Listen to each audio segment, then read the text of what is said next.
Bien, buenas tardes. Vamos a empezar con lo referente a tipos de narradores, ¿no? Entonces, básicamente, el autor y el narrador. El autor es la persona real o escritor. El narrador es voz ficticia o personaje, ¿bien? Entonces se relativizan en los dos. El autor escribe y el narrador, desde luego, que se sobreentiende como voz que no se encuentra ahí, es ficticio, falso, ¿no? Pero existe en la narración. Bien, entonces, básicamente tenemos de que los tipos de narrador o clases de narrador. Entonces, en ese ámbito, vamos a ver eh, básicamente que dentro del relato y fuera del relato. Entonces, dentro del narrador, dentro del relato es el protagonista, dentro del relato, protagonista o testigo, y fuera del relato es el omnisciente objetivo. ¿Qué significa la palabra omnisciente? Omni es todo. Entonces, omnisciente quiere decir que sabe todo, el que sabe todo. ¿Bien? La palabra omnisciente significa que sabe todo. Objetivo es el que está viendo. ¿Bien? Entonces, objetivo es el que está viendo. Veamos, narradores dentro de la historia, porque también un cuento es una historia. Narrador protagonista, narra hechos que le suceden a él mismo, yo primera persona. Bien, entonces el narrador protagonista se puede dar en primera persona.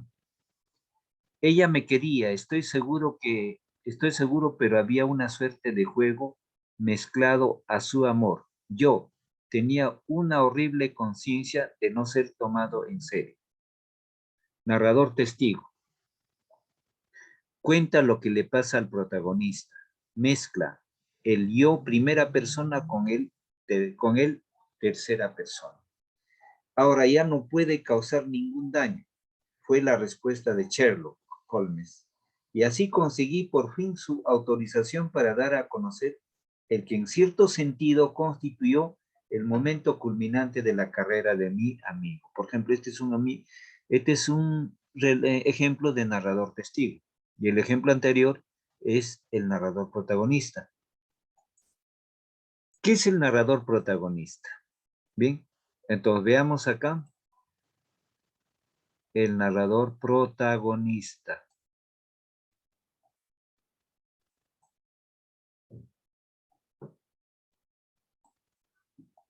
Bien, este breve ejemplo corresponde a un párrafo del famoso cuento del gran escritor norteamericano Edgar Allan Poe.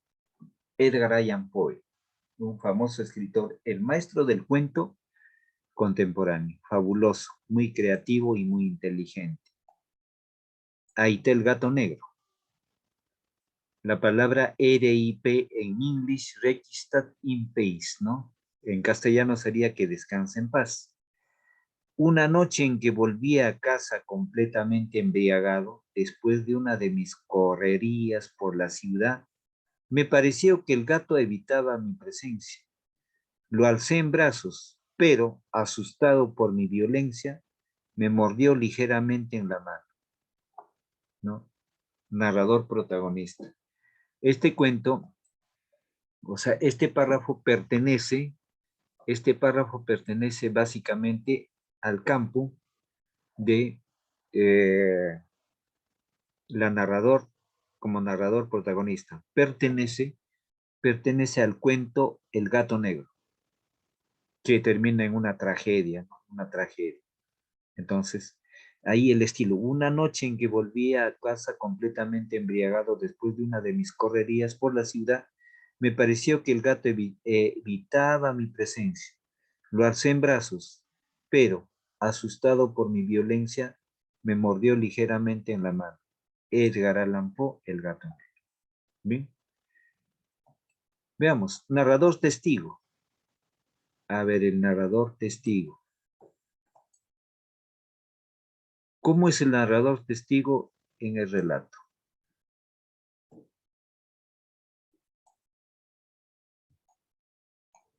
Veamos. El narrador testigo. Dice, Holmes pasó junto a la sirvienta y se precipitó en la sala. Seguido por el rey y por mí, el mobiliario estaba esparcido en todas direcciones, con estanterías desmontadas y cajones abiertos, como si la señora los hubiera vaciado a toda prisa antes de escapar. Holmes corrió hacia el cordón de la campanilla, arrancó una tablilla corrediza y, metiendo la mano, sacó una fotografía y una carta. Arthur Conan Doyle, Las aventuras de Sherlock Holmes. No, de la novela, un párrafo. Narrador testigo. Cómo lo observa, cómo lo mira y cómo lo describe. Narradores fuera de la historia.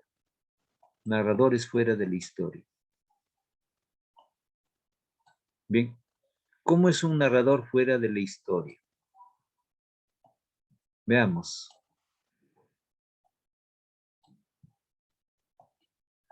Entonces, el narrador fuera de la historia consiste en lo siguiente.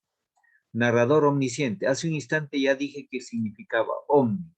La palabra omni es todo. Cuando escuchamos, por ejemplo, en la religión católica, omnipotente, quien es el Dios todopoderoso, omni, de todo, omni todo. Entonces, nisciente significa el que conoce todo. El narrador omnisciente sabe todo de los personajes, su mente, lo que va a pensar. Desde luego que es el escritor, ¿no? Es aquel que tiene conocimiento de los hechos total y absoluto. Sabe lo que piensan y sienten los personajes. Sus sentimientos, sensaciones, intenciones, planes, etcétera, es un dios de la narración, tercera persona. ¿Bien? Entonces, mayormente se manifiesta en tercera persona. Cada mañana pensaba en su querida abuelita. Era tan buena, pero también sabía que no le volvería a ver, pues había marchado muy lejos. Narrador objetivo. Tiene conocimiento relativo de la historia. Cuenta lo que ve, como se mirara desde una cámara, tercera persona. Estaba sentada en un sillón y paraba de observar el cuarto de la pared. ¿Sí? Entonces, narrador omnisciente en un ejemplo dado. En un ejemplo dado. Entonces, hemos dicho que la palabra omnisciente es el que sabe todo. Sabe de la imaginación, sabe lo que piensan los protagonistas, etc. Pero es el escritor, en líneas generales. Entonces, cómo se manifiesta el narrador omnisciente? Omnisciente. Gregorio ya no comía casi nada. Solo se pasaba por casualidad al lado de la comida, tomaba un bocado para jugar con él en la boca. Lo mantenía allí horas y horas y la mayoría de las veces acababa por escupirlo. Al principio pensó que lo que le impedía comer era la tristeza por el estado de su habitación, pero precisamente con los cambios de la habitación se reconcilió muy pronto. La asistencia, que siempre tenía mucha prisa, arrojaba simplemente en la habitación de Gregorio todo lo que de momento no servía. Franz Kafka, La Metamorfosis. Este es un párrafo de esta famosa novela La Metamorfosis del checoslovaco Franz Kafka. Bien, entonces es un narrador omnisciente, sabe la conducta del personaje, sus intereses, todo. ¿Ve? Luego tenemos el narrador objetivo. Entonces, el narrador objetivo, tenemos un ejemplo del narrador objetivo.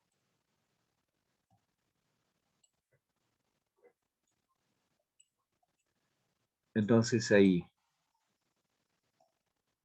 don Pablo extiende el periódico sobre la mesa y lee los titulares. Por encima de su hombro, Pepe procura enterarse. La señorita Elvira hace una seña al chico. Camilo José Cela, La Colmena. Entonces, Camilo José Cela es un premio Nobel de literatura y justamente con esta novela, acá solamente en 4 renglones, un fragmento pequeñísimo o un párrafo, con esta novela es lo que logra su galardón de premio Nobel de la literatura. ¿Bien? Entonces, una de sus obras importantes es La Colmena.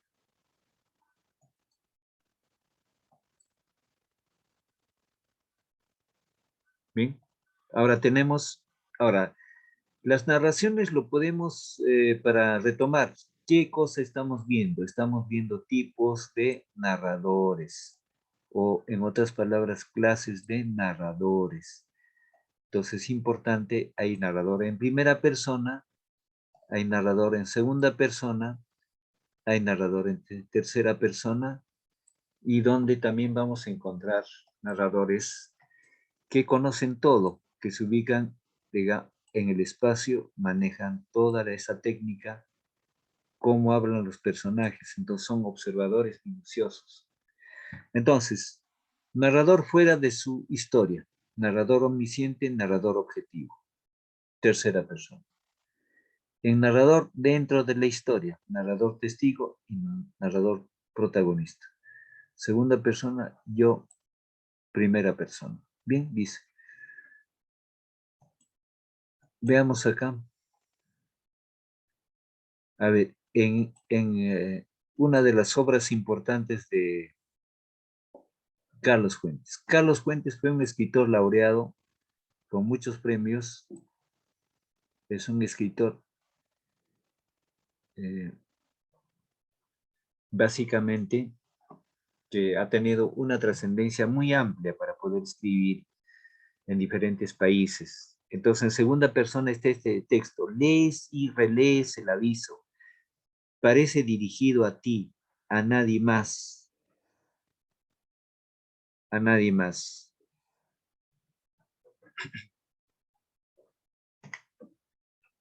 Bien, entonces voy a volver a leer. Lees y relees el aviso. Parece dirigido a ti y nadie más. Distraído, dejas que la ceniza del cigarro caiga dentro de la taza de la que has estado bebiendo en este cafetín, sucio y barato. Tú releerás Carlos Fuentes, ahora, escritor mexicano con muchos premios. Bien, entonces hasta aquí estamos viendo tipos de narración. Entonces ahora esta diapositiva lo voy a subir con la diapositiva de ayer en el archivo, en el rubro del lenguaje. Bien, ahora veamos la fuente electrónica de Internet para poder rescatar algo. Veamos, a ver, sobre tipo de narrador, ¿qué nos dice, por ejemplo, otros ejemplos en Internet?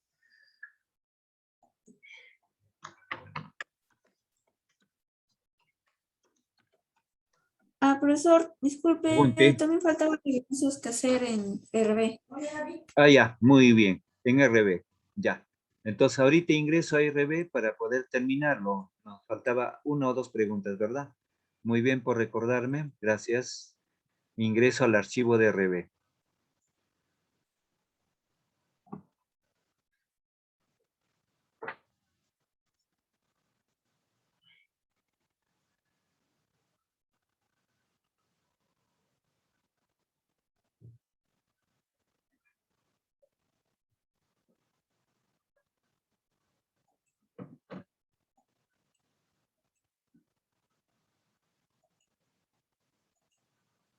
Ya. Ahí ya tenemos visualizado. Nos quedamos en la pregunta, María. ¿En qué pregunta nos quedamos?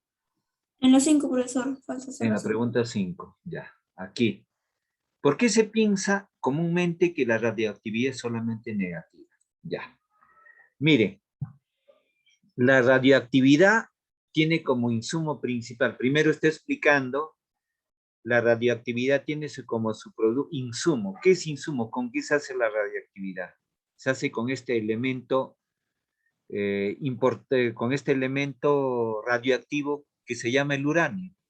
y sus derivados, el plutonio, el cesio 123. Si tú agarras una pieza, un pedacito del uranio o del plutonio del 123, en 15 minutos estás en 10 a 15 minutos estás botando sangre, porque se contamina tu cuerpo. Y en las centrales nucleares utilizan este medio. ¿De qué sirve? Como tiene mucha energía, sus núcleos, sus protones, trabajan a gran velocidad en su interior, generan mucha energía de calor. Entonces, en los países adelantados donde no abastece la luz eléctrica, la hidroeléctrica, tienen centrales nucleares. Entonces, con el plutonio o con el uranio generan hornos que generan alto calor y esos hornos generan velocidad y generan electricidad. Pero también con el uranio, con el plutonio, con el cesio 123, se fabrican las bombas atómicas. En la Segunda Guerra Mundial, en 1945, Estados Unidos soltó su primera bomba atómica y destruyó las dos grandes ciudades de Nagasaki y Hiroshima, donde murieron millones de personas con esa bomba atómica. Soltado en un lugar, miles de kilómetros, cientos de kilómetros va y quema y destruye todo lo que existe. Hace algunos años, unos 15, 20 años, la central nuclear de Chernobyl en Rusia también explosionó por un descuido y eso generó a cientos de personas o miles que están con cáncer y muchos se han muerto. Es por eso que se piensa negativamente de la radioactividad en sentido peligroso y negativo. Pero también la ciencia moderna ha hecho que mediante esta radioactividad los científicos han generado pequeñas bombas para poder insertar en el cuerpo con ciertos aparatos para quemar o matar las células cancerígenas y de esa manera evitar el cáncer. No en todas las personas. Algunos mueren. No todo el que va a recibir la bomba de cobalto, que es una especie de radioactividad, va a sanar, no. A veces su cuerpo no resiste y muere. Cuando tú pasas por un proceso de radioactividad teniendo cáncer, después del tratamiento empiezas a arrojar, a vomitar, te sientes muy débil y tu cabello, todo tu cabello se va. Uno se queda sin cabello por esta. De todas maneras es negativo, puede solucionar, pero no todos los que se someten a la radioactividad van a curar de cáncer. Eso es un absurdo. Pero sí es una posibilidad de que de tantos algunos curarán y otros morirán. Eso no es al 100% seguro. Entonces, es por eso por lo que de las bombas atómicas se ha pensado que la radioactividad es negativa. Entonces, ¿cómo responden acá? La radioactividad es un proceso donde se ha fabricado bombas atómicas. Las bombas atómicas provienen de un proceso de radioactividad y las bombas atómicas han generado muchas muertes en el mundo, después de la guerra o fuera de ella también, las centrales nucleares. Las centrales nucleares no solamente fabrican bombas atómicas, sino también fabrican bombas o recursos básicamente para poder hacer tratamiento del cáncer, ¿no? Mediante el uso de unos aparatos. ¿Sí? Entonces pueden responder de esa manera. Pregunta 6.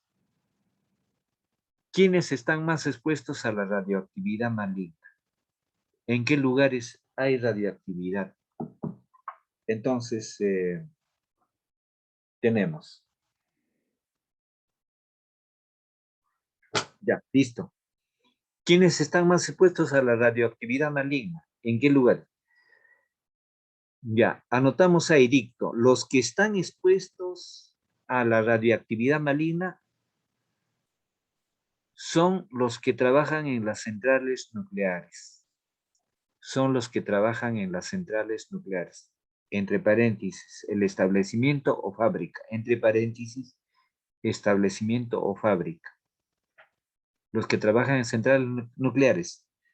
Y los grupos humanos que viven cerca a las centrales nucleares. Y los grupos humanos que viven cerca a las centrales nucleares. El Perú tiene una central nuclear. ¿Qué es en Guarangal? La verdad que no conozco. Creo que está en el cono norte, Guarangal. Ahí está su central nuclear del Perú. Pero el Perú no fabrica bombas atómicas. El Perú es un país atrasado. Chile nos gana, ¿no? Entonces, la central nuclear de Guarangal es más para investigación y creo que procesan bombas de cobalto para el cáncer ahí. Creo. Sería cuestión de que, a ver, el profesor de CTA les pueda informar, ¿no? Entonces, es en Guarangal. Entonces, estas centrales nucleares no tienen que estar dentro de la ciudad, sino alejado. En caso de que haya una fuga del uranio, va a generar contagio de cáncer, o sea, va a destruir la célula de las personas que respiran. Y si explosiona, pues uno muere, ¿no? En el momento. Bien. ¿En qué lugares, dice, en esa misma pregunta, en qué lugares hay radioactividad? La radioactividad se encuentra en las centrales nucleares. La mayoría o buen número de países tiene su central nuclear. El Perú, su centro de radioactividad Guarangal no sirve para generar electricidad, no, porque para el Perú es suficiente sus hidroeléctricas. Norteamérica, Japón, Rusia, los grandes países tienen sus centrales de radioactividad. ¿Para qué? No solamente para fabricar bombas, sino para generar electricidad. Para generar electricidad. Por ejemplo, el Japón. En Japón, por el exceso de artefactos eléctricos, ellos utilizan no tanto de la hidroeléctrica su electricidad porque no les alcanza. Tienen que tener la electricidad de su central nuclear. Bien, de su central nuclear. En el último terremoto, no sé de qué año exactamente, afectó la central nuclear de, no recuerdo el nombre en este momento, la central nuclear de Japón. Bien, bien. Vamos acá. ¿Qué tan importante es la radioactividad para combatir el cáncer? Entonces, la radioactividad es un proceso que mediante el tratamiento con otras máquinas, el proceso de radioactividad elimina o lo seca o lo destruye las células cancerígenas en la persona. Pero no solamente ataca las células cancerígenas, sino que ataca todo el cuerpo, entonces el enfermo ya queda en un estado difícil de recuperarse, pero vive, ¿no? Porque a todas las células afecta a todas las células, de alguna manera. Pero es una posibilidad de que muchos han salvado, pero no todos, porque cada cuerpo es distinto, de acuerdo a la edad, la alimentación que ha tenido y el tipo de cáncer también. Bien, ahora vamos al texto 1 de consejos para no desperdiciar alimentos. A ver, Camila va a leer ese texto.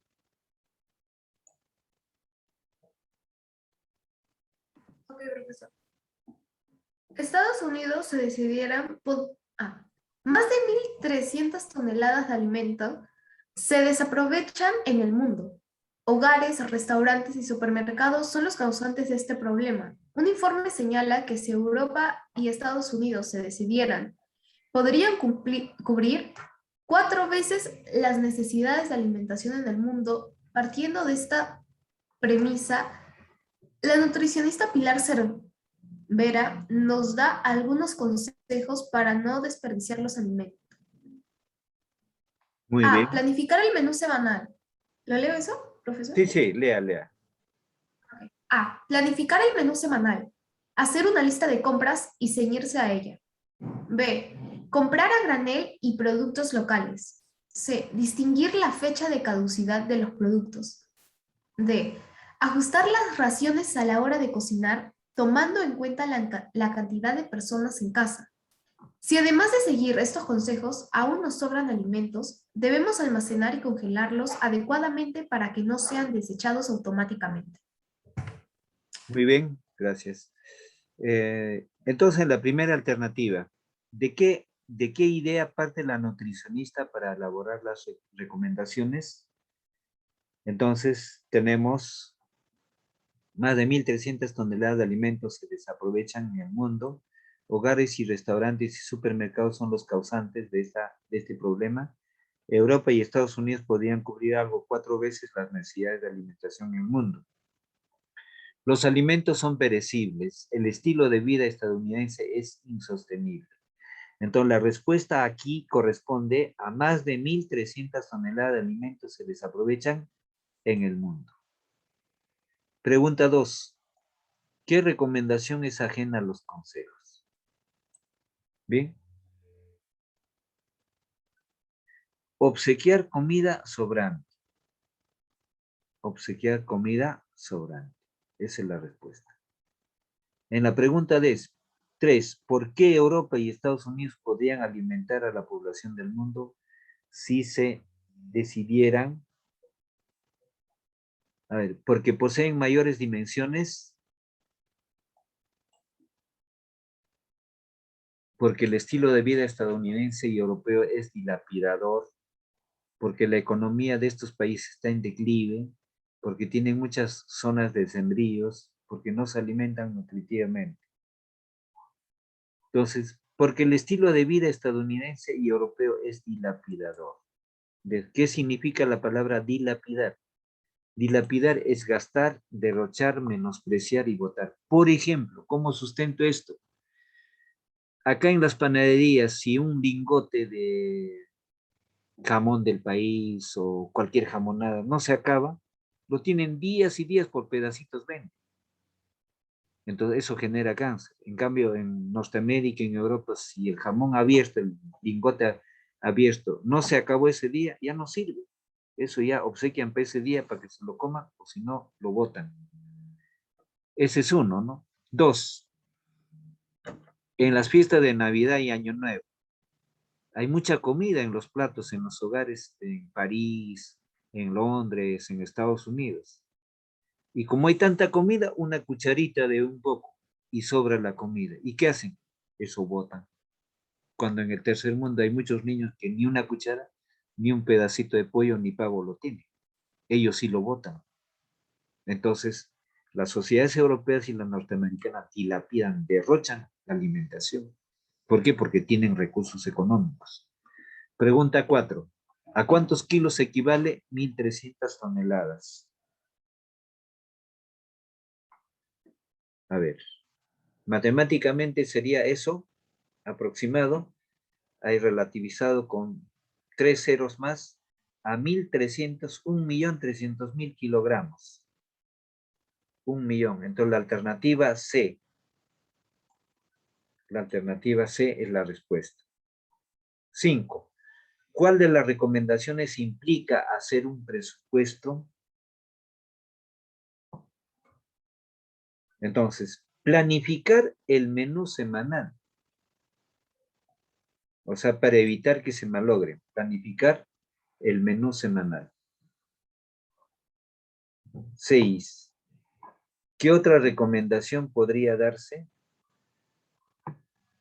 A ver, ¿quién tiene la respuesta ahí?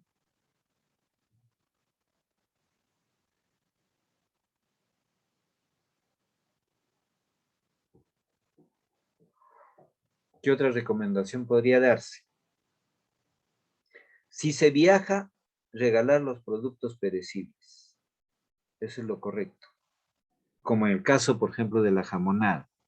En Norteamérica, si el lingote de jamonada no se ha terminado de vender, entonces, ¿qué hace el dueño de la panadería? Simplemente le regala al trabajador ese día para que consuman.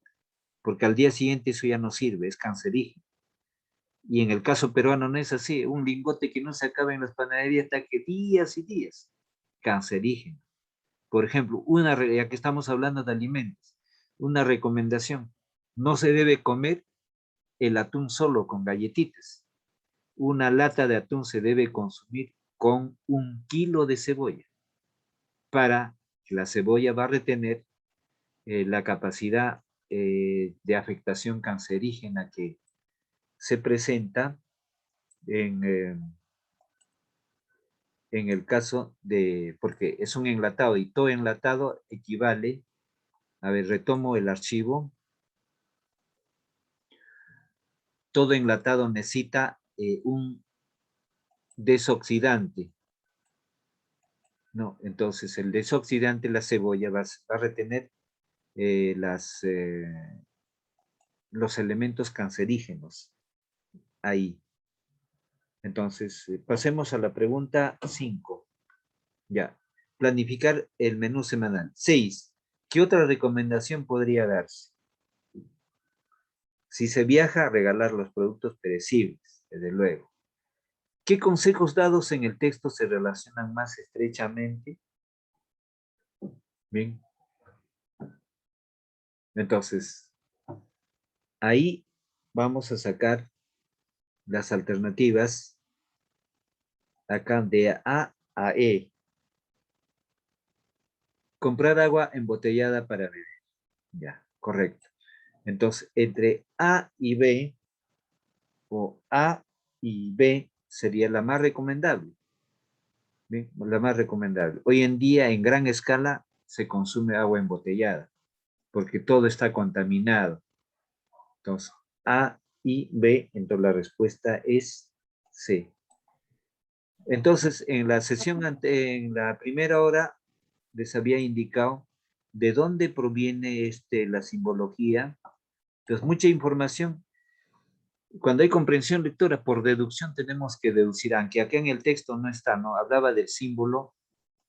Entonces, si Hipócrates, el griego, es el padre de la medicina, ¿qué tiene que ver la serpiente en el símbolo de los médicos en la solapera? ¿De dónde y por qué la serpiente? ¿Cuál es su origen? Entonces, muchas de las cosas se deducen. Retomemos un poco el ambiente bíblico religioso. En la Biblia se habla de un personaje bíblico, ¿no? Que cuando quería sacar al pueblo cristiano de ahí, que estaba en condición de esclavitud, dominado por el faraón y los egipcios, que vivían una esclavitud total. Entonces, uno de estos personajes, ¿no? Fue de la nobleza egipcia, pero era de procedencia israelí, y que la hermana del faraón, por no tener hijos, lo había adoptado como hijo. Y su hermano próximo de la realeza era Ramsés, de local compartían. Esto me refiero a Moisés. No, Moisés, que fue abandonado en una canasta, de acuerdo al pasaje bíblico, y esa canasta llegó al jardín que pasaba el río, cerca al jardín del palacio del faraón. Entonces, una de las hermanas, que era soltera, captó esa canasta y ahí estaba el bebé y fue criado en el palacio y creció como noble. Y más tarde Moisés descubre su origen y se retira, pues, ¿no? Entonces, cuando se rebela y quiere sacar a su pueblo, ahí en el pasaje bíblico, en los pasajes habla, el faraón no le concede. Entonces vienen las 7 plagas contra Egipto, y a un reunente y terco, ¿no? Una de esas plagas era, que recibió Egipto, era que los primogénitos morían. Entonces, el primogénito del hijo de Ramsés también murió, y el pueblo judío o israelí estaba exento, libre de esas plagas. Entonces Moisés se presentaba ante el faraón, llevaba un bastón, y cuando soltaba, Dios en el pasaje bíblico dice, lleva ese bastón, pero ese bastón cuando tú lo sueltas, va a curar los males, las llagas, las heridas, y así soltaba ese bastón solamente con el hecho de tocar se convertía en medicina de muchos males de los judíos o los israelíes. Y cuando se enfrentó al faraón, soltaba su bastón y el bastón se convertía en una serpiente venenosa, muy peligrosa desde luego y grande. Entonces el faraón a su vez contrata a sus adivinos y trae una otra serpiente venenosa. Y cuando suelta el bastón, la serpiente lo succiona o se lo engulle a la otra serpiente venenosa de los egipcios. Entonces, en todo esto, en el pasaje bíblico dice que este palo, con solo tocar o mostrar, va a curar las heridas o los males de las personas de nuestra población. Entonces, ahí está el origen de ese símbolo de la serpiente. Entonces, el bastón de Moisés al soltar se convertía en serpiente. Con el solo hecho de tocar se curaba el mal, la fiebre, las heridas y otros males que sufría el pueblo escogido por Dios. Entonces, de ahí es que los médicos adoptan en su símbolo, en su solapera, una serpiente que está subiendo a una especie de cruz en forma triangular. Bien, entonces muchos de esos símbolos o esquemas tienen un origen así, y otras tampoco, y otras son simplemente intereses creados, diseñados sin una base, con pequeña o mediana base de fundamento, y en muchas otras es mucho mayor. Entonces, en el caso de los abogados, las 7 puntas de una estrella, en el caso de esas 7 puntas corresponden a 7 montañas de Italia, a las 7 montañas de Italia, y cada montaña tiene una determinada denominación. Entonces, como Roma, Italia, tuvo el Senado, generó las leyes mediante el gobierno de los Césares. Entonces, el origen del derecho, de la palabra de derecho, está en Roma, aunque en Grecia también se trabajó bastante, ¿no? Pero Roma captó y perfeccionó los conocimientos que habían dejado los griegos en campo de las leyes o la legislación. ¿Alguna de sus preguntas para ampliar el tema?